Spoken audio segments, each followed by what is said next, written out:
అందరికీ నమస్కారం. హిందూ లైబ్రరీకి స్వాగతం. ఈరోజు మీకు రథసప్తమి రోజు పూజలో పెట్టుకోవడానికి చిక్కుడుకాయలతో రథం ఎలా తయారు చేసుకోవాలి, అలాగే రథం ముగ్గు ఎలా వేసుకోవాలి అనేవి చూపిస్తాను.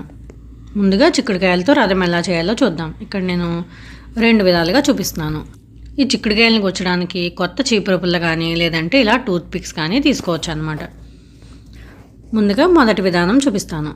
దీనిలో ఇలా 2 చిక్కుడుకాయలను తీసుకుని ఆ రెండింటిని ఇలా పుల్లతో గుచ్చుకోవాలన్నమాట.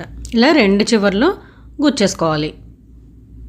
అదేవిధంగా ఇంకొక 2 చిక్కుడుకాయలతో కూడా తయారు చేసి పెట్టుకోవాలన్నమాట. ఇప్పుడు ఈ 2 తయారు చేసుకున్న తర్వాత ఇలా ఒకదాని మీద ఒకటి పెట్టాలి. దీన్ని ఒక రథంగా భావిస్తారనమాట. ఇలాంటి వాటిని 7 రథాలు చేస్తారు. ఇది కొన్ని చోట్ల ఉన్న ఆనవాయితీ.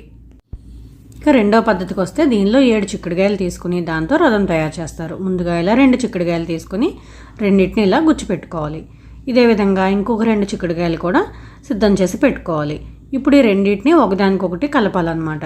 ఇక్కడ చూడండి, ఈ అడుగుదానికి 4 వైపులా కూడా నేను టూత్ పిక్స్ గుచ్చి పెట్టాను. దీనిపైన మనం ఇందాక చేసి పెట్టుకున్న రెండో దాన్ని దూర్చాలన్నమాట. అదొక స్టాండ్లా మనకి రథం ఎలా ఉంటుంది అలా వస్తుందన్నమాట. ఇక్కడితో 4 చిక్కుడుకాయలు అవుతాయి కదా మనకి. ఇలా 4 మూలలా కూడా అడుగున పెట్టిన 2 చిక్కుడుకాయలకి పైన పెట్టిన 2 చిక్కుడుకాయలని ఇలా జాయిన్ చేసేసుకోవాలి. ఇప్పుడు మిగిలిన 3 కూడా మనం పైన గోపురంలో పెడతాం అన్నమాట. దీనికోసం నేను ఒకవైపు ఈ రెండింటిని జాయిన్ చేసిన పుల్ల తీసుకుని దానిలోకి ఒక చిక్కుడుకాయ దూర్చుతున్నాను.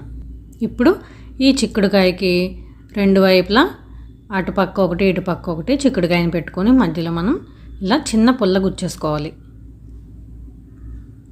అలా 3 కలిసి మనకి గోపురంలో వస్తాయన్నమాట. ఇప్పుడు ఈ 2 చిక్కుడుకాయలని ఒకటి ఈ కార్నర్లో ఇంకొకటి ఆ కార్నర్లో పెట్టి పిన్ చేసేసుకోవడమేనమాట. పుల్లతో గుచ్చేసుకోవడమే. అంతే, మన రథం చాలా సింపుల్గా రెడీ అయిపోతుంది. ఇది మనం 7 చిక్కుడుకాయలతో చేస్తామన్నమాట. 7 గుర్రాలకి గుర్తుగా 7 చిక్కుడుకాయలతో. కొంతమంది ఈ పద్ధతిని ఫాలో అవుతారనమాట. ఎవరికి ఏది అలవాటు ఉంటే అది చేసుకోవచ్చు. ఇలా సిద్ధం చేసి పెట్టుకున్న తర్వాత ఈ చిక్కుడుకాయలకి గంధం రాసి కుంకుమతో బొట్టు పెట్టుకోవాలి. మొత్తం అన్ని చిక్కుడుకాయలకి పెట్టుకోవాలన్నమాట. అలాగే ఈ రథానికి పూలు కూడా పెట్టి అలంకరించుకోవాలి. ఎర్రని పుష్పాలంటే సూర్యనారాయణమూర్తికి ఇష్టం కాబట్టి నేను ఇక్కడ ఎర్రగా ఉన్నవి పెడుతున్నాను. ఈ రథానికి చక్రంగా రేగిపళ్ళను పెట్టుకుంటారు. చివరిగా ఈ రథంలో మనం సూర్యనారాయణమూర్తిని ప్రతిష్ఠించాలన్నమాట. స్వామివారి ఏదైనా ప్రతిమ కానీ చిన్న కాయిన్ లాంటిది కానీ ఉంటే పెట్టుకోవచ్చు. లేనప్పుడైతే ఇలా ఒక తమలపాకు కానీ చిక్కుడాకు కానీ తీసుకుని దానిలో చందనం పెట్టుకోవాలి. ఎర్ర చందనం అయితే ఇంకా మంచిదన్నమాట. చందనాన్ని స్వామివారిలా పెట్టుకుని దానిపైన బొట్టు పెట్టి దీన్ని మనం రథంలో ఉంచుకోవాలన్నమాట. ఈ రథాన్ని మనం జిల్లేడాకులపై పెడతాం కాబట్టి ఆ రథం లోపల స్వామివారిని ప్రతిష్ఠించి మనం పూజించుకోవాలి. రథం చేయడం చూసారు కదా. ఇప్పుడు రథం ముగ్గు ఎలా వేసుకోవాలో చూపిస్తాను. పూజ చేసుకునే దగ్గర వేసుకునే ముగ్గు అనమాట. ఇది ఏ విధంగా అయినా వేసుకోవచ్చు, కానీ నాకు తోచిన రీతిలో సులభంగా అర్థమయ్యేలా నేర్పిస్తున్నాను నేను ఇక్కడ 5 చుక్కలతో వేస్తున్నాను అనమాట. ముందు 5 చుక్కలతో ఒక స్క్వేర్లా వేసుకుని దానికి పై వైపు కొంచెం గోపురం కోసం ఎక్స్ట్రాగా పెట్టాను చుక్కలు. దీన్ని జస్ట్ మనం సింపుల్ మెలికల ముగ్గులా తిప్పుకుంటూ వెళ్తే సరిపోతుందన్నమాట.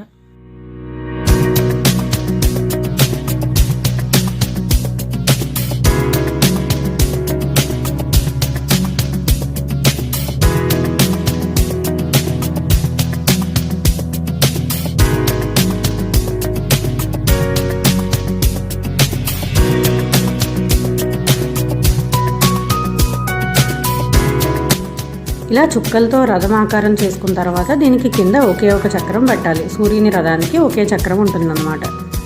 ఇలా చక్రం వేసుకున్న తర్వాత ఈ రథం లోపల సూర్యనారాయణమూర్తిని వేసుకోవాలి. అంతేనండి, చాలా సింపుల్గా అయిపోతుంది.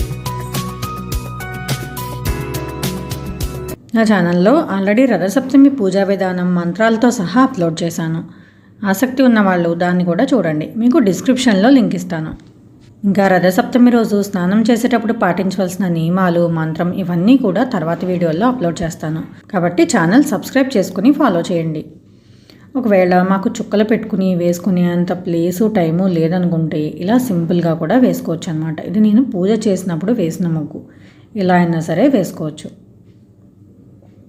మీకు సమయాన్ని బట్టి, ప్లేస్ని బట్టి, ఓపికని బట్టి ఎలా అయినా సరే వేసుకోవచ్చు అనమాట.